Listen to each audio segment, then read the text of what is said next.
matin, il est de coutume de faire sa toilette, de se laver, etc. Mais se laver le corps, c'est une chose. Se laver l'esprit, c'en est une autre. Le matin, il faut aussi se nettoyer le mental. Non pas en écoutant des choses à la radio ou je ne sais pas où, mais en réfléchissant. Le mot réfléchissant veut dire revenir sur soi-même, repenser son habillage mental, pas son habillage physique.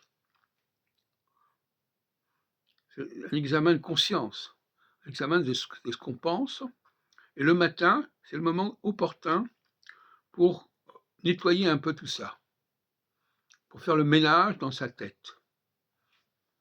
Pas se laver la tête extérieurement, mais se laver la tête intérieurement.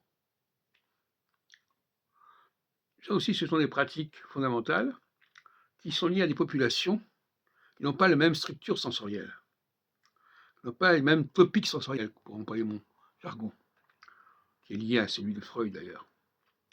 Le surmoi sensoriel au niveau de la parole n'est pas le surmoi sensoriel au niveau de l'odorat.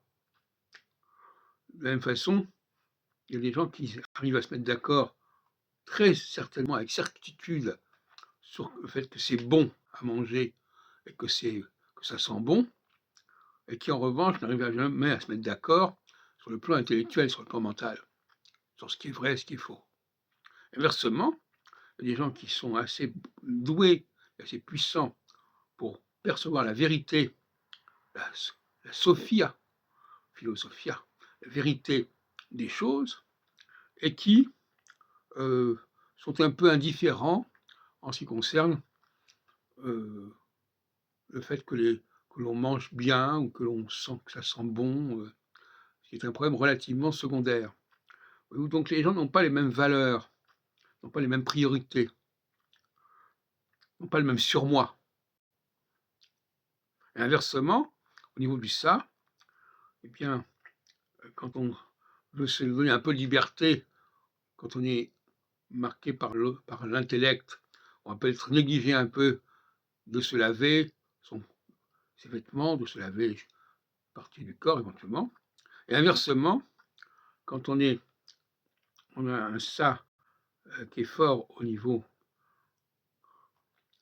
intellectuel, eh bien, on va peut-être dire n'importe quoi, écouter n'importe quoi, se défouler en parlant de ce qui vous passe par la tête.